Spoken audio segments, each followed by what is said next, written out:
आपके बच्चे को है नींद की समस्या। नींद में सपने करते हैं परेशान। कुंडली में है वाणी दोष। पढ़ाई में भी आ रही हैं मुश्किलें हजार। बच्चे के बढ़ते गुस्से से आप भी हैं परेशान। नजर दोष से चिड़चिड़ा हो गया है स्वभाव। तो जानिए संतान की 7 समस्याओं का समाधान। नमस्कार, आज तक में आपका स्वागत है। आपके साथ मैं हूं शैली सैनी। अगर आपके घर में छोटे बच्चे हैं जिनकी कुछ छोटी छोटी समस्याओं ने आपको चिंता में डाल दिया है, उनकी सेहत, उनकी नींद को लेकर अगर आप परेशान हैं, तो सच मानिए आज आपकी समस्त चिंताएं दूर हो जाएंगी, क्योंकि आज पवन जी हमारे साथ हैं। बहुत बहुत स्वागत है आपका। धन्यवाद। राम राम। पवन जी आपको बताएंगे संतान की 7 समस्याओं के समाधान। अगर बच्चा ठीक से सोता नहीं, सोते वक्त डर कर उठ जाता है या उसे किसी की नजर लग गई है, ऐसी तमाम समस्याओं का जिससे आपको रोज 2-4 होना पड़ता है।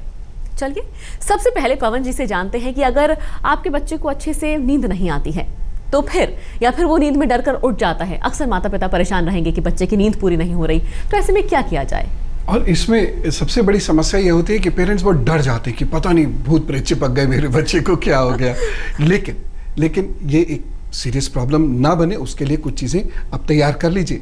तो यदि बच्चे को डर लगता है, बार बार उसकी नींद चौंक कर खुल जाती है, या यदि बच्चे को तनाव रहता है, घबराहट हो जाती है, उसके कारण नींद नहीं आती है, या फिर बच्चा रात को सोते से अचानक उठकर बैठ जाता है, घबराने लगता है, रोने लगता है, तो क्या उपाय करना है?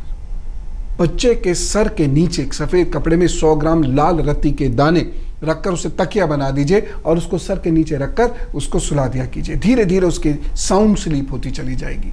दूसरी चीज है, बच्चों के पैरों के जो तलवे होते हैं, इसके मध्य भाग को ये दबाव देना सीखिए और तलवों पर हल्के घी की मालिश करते रहिए। ऐसे आराम से गाय का घी हो तो क्या बात, घी लगा दिया और ऐसे ऐसे ऐसे ऐसे उसकी मालिश किया कीजिए।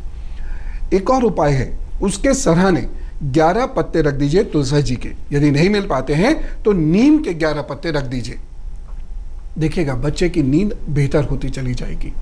फिर भी यदि फर्क नहीं पड़ रहा है तो बच्चे के गले में सर्पगंध की जड़ को सफेद रंग के धागे में बांधकर पहना दीजिए किसी भी दिन।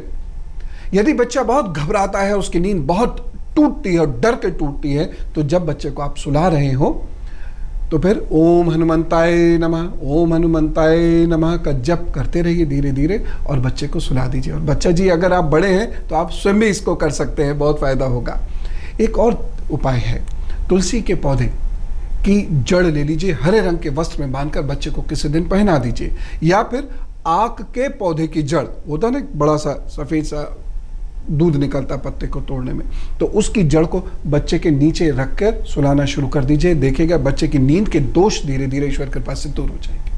मेरे ख्याल से कई बार ऐसा होता है, बच्चा इतना नहीं घबराता, माता पिता ज्यादा घबरा जाते हैं बच्चे की छोटी छोटी समस्याओं को देखकर। बिल्कुल सही बात है। ऐसे में कई बार बच्चों में कुछ होते हैं ऐसे बच्चे, वाणी दोष भी होता है, और ये देखकर माता पिता बेहद परेशान हो जाते हैं कि आगे स्कूल में जाएगा, बड़ा होगा तो और बच्चे परेशान करेंगे। ऐसे में क्या करना चाहिए? जी हाँ, वाणी दोष से बहुत परेशानी होती है और बच्चे की कुंडली में यदि वाणी दोष है तो उसके जीवन में दुखों के पहाड़ भी टूट सकते हैं, केवल आवाज का ही दोष नहीं है।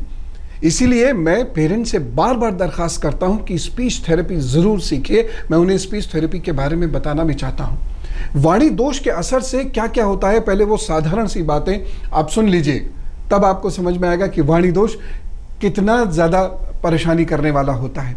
जैसे आवाज कांपती है, बच्चा ढंग से बोल नहीं पाता ताकत के साथ, या आवाज में कर्कशता आ जाती है उसकी, या फिर अपनी बात को ठीक प्रकार से बोल नहीं पाता, रख नहीं पाता, या फिर साधारण सी बात भी है लेकिन बड़ी बुरी तरह गुस्से में वो उसके प्रतिक्रिया देता है। उसकी बात सुनकर ऐसा लगता है कि लड़ रहा है या डांट रहा है।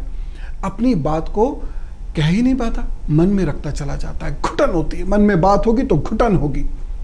एक और चीज है, वाणी दोष के प्रभाव से अपने विचार बहुत सारे बच्चे अभिव्यक्त नहीं कर पाते, इसलिए पीछे रह जाते हैं। इस सब के उपाय क्या है सुनिए।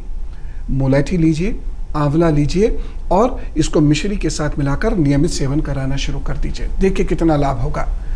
बच्चों को कहिए कि कमेंट्स नहीं किया करें, किसी पर टिप्पणी नहीं किया करें, इससे वाणी दोष बढ़ता है और ये जिंदगी में दुखों का पहाड़ तोड़ देता है। देवी की संगत कीजिए, पूजा आराधना उनकी कीजिए। भगवान गणेश की पूजा से वाणी दोष शांत होता है। जिनको गले में दिक्कत रहती है, ठंडी चीजों का त्याग कीजिएगा। विटामिन डी जरूर लेना चाहिए। एक बात मैं आपको बताता हूं, जिन माओं में विटामिन डी कम होता है उनके बच्चों में बोलने की शक्ति में कमी हो सकती है, या एक्सप्रेशन में, उनके वॉइस एक्सप्रेशन में कमी हो सकती है। इसलिए विटामिन डी कम नहीं रहने दीजिएगा। और ये कैसे मिल रहा है? सूर्य के सामने बैठने से। एक और उपाय, गले में चांदी की ठोस गोली पहनिए। एक और उपाय है छोटा सा, मंदिर, गुरु और गाय की बहुत सेवा करें। जैसे चाकरी करते ना, ऐसी सेवा करें। मंगल के दुष्प्रभाव जो वाणी दोष देते हैं, इसको बृहस्पति ही दबा सकते हैं, बचा सकते हैं। गला खोलने के लिए एक और छोटा सा उपाय है, अदरक, नींबू और सेंधा नमक मिलाकर पी लिया कीजिए। वाणी मधुर हो जाएगी, एक्सप्रेशन अच्छा होने लगेगा। लोग सुन के आपकी वाणी आपसे आकर्षित हुआ करेंगे, आपकी प्रशंसा किया करेंगे। और मेरे ख्याल से अगर आप अच्छे से बात करें किसी से, तो वही वो आपका पहला और बहुत ही अच्छा इंप्रेशन भी छोड़ता है।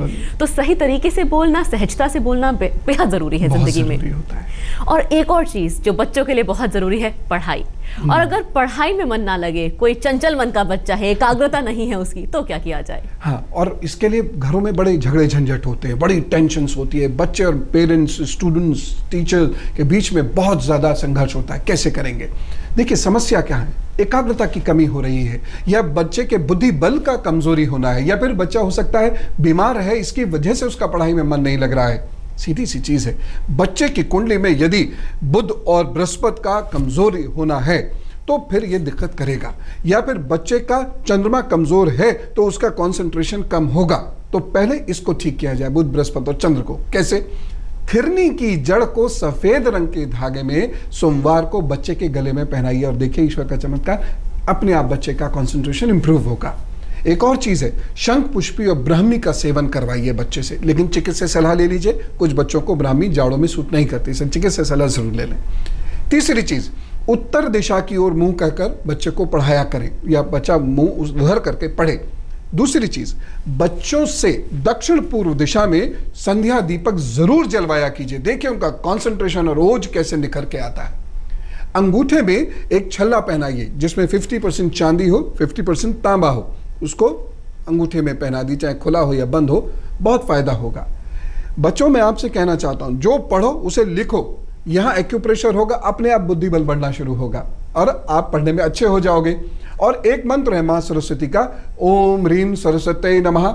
इसका रोजाना 108 बार जप कर लिया कीजिए कमलगट्टे की माला से, और देखिए आपका बुद्धि बल विवेक कैसा बढ़ना शुरू होता है। और अगर कोई बच्चा ऐसा है जिसे गुस्सा बहुत आता है, तो उसके गुस्से को शांत करने के लिए क्या किया जाए? और आजकल गुस्सा बढ़ रहा है, हार्मोनल डिस्टर्बेंस बढ़ रहे हैं ना, और पोल्यूशन और दुनिया भर की चीजों की वजह से चिड़चिड़ापन बढ़ रहा है, जिससे माता पिता बहुत परेशान रहते हैं। लेकिन बच्चे के गुस्से को बहुत ध्यान से समझिए। उसके बहुत सारे फैक्टर्स हैं, बच्चा ही बुरा नहीं है, कुछ परेशानियों से वो जूझ रहा है, उस परेशानी को दूर कीजिए। जैसे चंद्रमा की कमजोरी के कारण गुस्सा बढ़ता है। कमजोर चंद्रमा यानी कमजोर ब्रेन सेल्स, कमजोर, कम कैल्शियम और कम मानसिक ऊर्जा, इसकी वजह से न्यूरोट्रांसमीटर और हार्मोनल सिस्टम्स पर भी बुरा प्रभाव पड़ता है। यही कारण है कि अधिक गुस्सा करने वाले लोगों के हाइपोथैलेमस, अमेग्डाला, न्यूरोट्रांसमीटर्स वगैरह ज्यादा प्रभावित होते हैं। और इसके साधारण से उपाय हैं। क्या? जिन बच्चों को अधिक गुस्सा आता है उन्हें सोना नहीं पहनना चाहिए, उन्हें चांदी ज्यादा पहननी चाहिए। बच्चों को चांदी के गिलास में पानी पीना चाहिए। अधिक गुस्से वाले लोगों को चीनी और मिठाई के प्रयोग से बचना चाहिए। और बच्चों को अनुलोम विलोम सिखाइए, सुबह सुबह 10 मिनट कर लेंगे, गुस्सा कम। क्यों? क्योंकि जितनी ऑक्सीजन उतना गुस्सा कम। चंद्रमा को मजबूत करने के लिए रसीले फलों का सेवन बच्चों से करवाइए, इससे गुस्सा कम होगा। और अष्टगंध का तिलक बनवाकर बच्चों के मस्तक पर लगाइए। अष्टगंध का तिलक बहुत आराम से बन जाता है। इसमें अगर होगा, तगर होगा, गोरोचन होगा, केसर होगी, सफ़ेद चंदन, लाल चंदन, और ये बच्चों के मस्तक पर धारण कीजिए बड़ी सी बिंदी बनाकर, और देखिएगा कितना फायदा होगा। और एक छोटा सा उपाय कभी कभी साल में कर दिया कीजिए, बच्चों के नाम से ईंटों का दान करा दिया कीजिए, देखिएगा उसके क्रोध में कमी आएगी। पवन जी, अब आपसे जानना चाहेंगे, अगर नन्हे मुन्नों को चश्मा लग जाए, बड़ा बुरा लगता है, बच्चे भी नहीं संभाल पाते, अगर नेत्र दोष है तो क्या किया जाए? आंखों के लिए बहुत सारी चीज़ें हैं जो किससे सलाह लेनी चाहिए। एक छोटा सा उपाय बस ये है कि ये इस तरीके से यहाँ पर यदि एक्यूप्रेशर बच्चों का देना शुरू करते हैं तो बच्चे नेत्र दोष से बहुत जल्दी ठीक हो सकते हैं। जी, और क्या कुछ खास और उपाय, कुछ ध्यान रखना चाहिए, कुछ खान पान में कुछ ऐसा खास ध्यान? हाँ, बहुत सारी चीज़ें हैं। गाजर का प्रयोग करने से ज़्यादा अच्छा रहता है, गाजर बच्चों को ज़रूर खिलानी चाहिए, और बहुत ज़्यादा बाहर का भोजन नहीं दिया कीजिए। और ये भी जानना चाहेंगे, अगर कुछ बच्चे ऐसे हैं जिन्हें नज़र बहुत जल्दी लग जाती है, जी हाँ, जी हाँ, तो ऐसे में क्या किया जाए? नज़र दोष का क्या उपाय है? हाँ, उसके लिए ख़ास तौर से इसमें दो बातें बड़ी महत्वपूर्ण है। जिन लोगों का शनि और राहु एक खास किस्म का योग उनकी कुंडली में बनाता है, उनकी टोक लगते ही किसी का भी काम रुक सकता है, और बच्चों को तो उनकी टोक बहुत जल्दी लगती है। दूसरी चीज, जिन बच्चों का मंगल और चंद्रमा कमजोर होता है, उन्हें किसी की भी टोक बहुत जल्दी लगती है, और उसके बाद नजर दोष के बाद ज्यादातर बच्चे बीमार रहने लगते हैं। उनका टैलेंट उनका साथ नहीं देता है। बीमारी ऐसी कि छूटती नहीं है, डरने लगेगा बच्चा, रोजाना के कामों में उसका मन नहीं लगेगा। छोटे छोटे से उपाय हैं। ऐसे बच्चे जिन्हें बहुत जल्दी नजर पकड़ती है, पीली टोपी पहनाइए। दूसरी चीज, उनकी जेब में हमेशा या गले में भी पहना सकते हैं, चांदी का एक चौकोर टुकड़ा रखना शुरू कर दीजिए। किसी ऐसे व्यक्ति के टोकने के बाद जिससे फर्क उन्हें पड़ जाता हो, एक छोटा सा उपाय, थोड़ी सी राई और बहते जल में प्रवाहित कर दे। कोई भी बहता हुआ जल हो, कैसा भी बहता हुआ जल हो, फायदा होगा। जिस घर में बच्चे रहते हो वहां पर लोबान या चंदन की खुशबू जरूर होनी चाहिए, उससे नजर दोष नहीं रहता। जिस घर में पारद या स्फटिक के शिवलिंग का अभिषेक होता है, वहां घर में रहते हैं वो, वहां पर नजर दोष नहीं लगता। नजर दोष है तो बच्चे के सर से नारियल उतार कर प्रवाहित कर दें, कहीं भी प्रवाहित कर दें या सरोवर में ले जाकर छोड़ दें। मैं नहीं कहता कि गंगा जी को गंदा नहीं करना चाहिए, पास में ले जाके, किनारे पे ले जाके बस रख दें, उसे प्रवाहित मान लेना चाहिए। घर में किसी भी शुभ काम के आयोजन के समय मोर पंख जरूर लगना चाहिए, इससे नजर दोष से रक्षा होगी बच्चों की। गायत्री यज्ञ नियमित रूप से करना चाहिए। तुलसी का पौधा जरूर लगवाइए बच्चों से, और घर के दोनों पहर बच्चों से ही घर के दीपक को जलवाने में मदद ले लीजिए। देखिए, बच्चे बड़े बड़े नजर दोष से बच जाएंगे, और कुछ अच्छी अच्छी आदतें भी उनको पड़ जाएंगी, दिया जलाना, तुलसी का आदर करना। बिल्कुल। अच्छा, ऐसे में अगर छोटे छोटे बच्चे हैं जो रोगों से अक्सर परेशान रहते हैं, तो क्या किया जाए? हाँ, इम्यूनिटी वैसे भी कमजोर हो रही है, इसलिए ध्यान देने की जरूरत है। अगर बच्चे की ये जो जीवन रेखा है, यहाँ पर इसे जीवन रेखा कहते हैं, इसे हृदय रेखा कहते हैं, अगर ये बहुत फीबल है, पतली सी है, और इसमें बहुत सारी रेखाएं ऐसे निकल रही हैं, काट रही हैं, तो ये बच्चे की इम्यूनिटी को कमजोर दिखाता है। उसकी रोग प्रतिरोधक क्षमता कमजोर है, इसलिए वो ज्यादातर बीमार रहने लगता है। ऐसे बच्चों की उंगलियां या तो बहुत पतली सी हो जाएंगी, या फिर नीचे से बहुत गोल गोल हो जाएंगी और फफस सी हो जाएंगी, एकदम पिलपिली सी हो जाएंगी। जो बच्चे बीमार रहते हैं, ये चिड़चिड़े हो जाते हैं और उनके कंधे भी झुकने लगते हैं, ये उनके विशिष्ट लक्षण हैं। तो ये चीजें यदि बच्चों में देखें तो फौरन से पेशतरी उपाय करें। एक चांदी का कड़ा पहना दीजिए। दूसरा, एक चांदी का छल्ला उनके अंगूठे में किसी भी दिन पहना दीजिए जो बीच में से कटा हुआ हो। अंगूठों की टिप्स पर, यहाँ पर दोनों टिप्स पर चंदन लगाइए, और बाकी उंगलियों की टिप्स पर यहाँ पर नीला रंग लगाकर उन्हें सुला दिया कीजिए। सुबह को धो दिया कीजिए। देखिएगा बच्चे की इम्यूनिटी बढ़ने लग जाएगी। और सोने से पहले पैरों को नमक के पानी में भिगोकर सुलाया कीजिए बच्चों को। और सर्पगंध की जड़ सफेद रंग के धागे में शनिवार को बच्चों के गले में पहनाइए। प्रभु ने चाहा तो उसकी इम्यूनिटी अच्छी होगी और रोगों से बचा रहेगा और स्वस्थ दिखेगा। चलिए, हमने ये तो बात करी अगर कुछ समस्याएं हैं बच्चों की तो उनका समाधान क्या हो, लेकिन अगर माता पिता ये चाहते हैं, और हर माता पिता यही चाहता है कि भाग्य चमके सभी का, तो क्या किया जाए? क्योंकि बाकी सारी चीजें कर ली और भाग्य रहा कमजोर तो कुछ भी हासिल नहीं होगा। कुछ बच्चे कभी सफलता नहीं पाते, आप देखते भी होंगे, जबकि उनकी मेहनत में कोई कमी नहीं है। क्यों नहीं है ऐसा? जिस बच्चे पर राहु और शनि का नकारात्मक प्रभाव होगा उसको नाकामियां बहुत मिलती हैं। बहुत मेहनत के बाद कुछ काम बनता है। तो भाग्यशाली बनने के कुछ सशक्त उपाय मैं आपको बता रहा हूं। सबसे पहले तो प्रायश्चित है, साधना और व्यवहार में अमूलचूल परिवर्तन, ये तो करना ही पड़ेगा, तब भाग्यशाली होंगे। और कुछ और ज्योतिषीय उपाय। सबसे पहली चीज, गायत्री यज्ञ नियमित रूप से घर में होने से घर के लोगों का भाग्य बल बढ़ता है। दान आदि बच्चे से जरूर करवाते रहना चाहिए, कभी कभी कोई भी दान करवा दीजिए। और एक चीज है, मामा जी के हाथ से सोमवार को चांदी का लॉकेट बच्चे को पहनवा दीजिए, कैसी भी चांदी, कुछ भी बना हुआ हो, बड़ा लाभ होगा। भाग्य वृद्धि हो, इसके लिए पेरेंट्स को भी मुफ्त का सामान कभी घर नहीं लाना चाहिए, इससे घर के सभी लोगों का भाग्य कमजोर होता है। जो काम आपने किया नहीं है, जिसके लिए आपको ऑलरेडी धन कहीं से मिलता है, उस काम को धन लेके कभी मत कीजिए।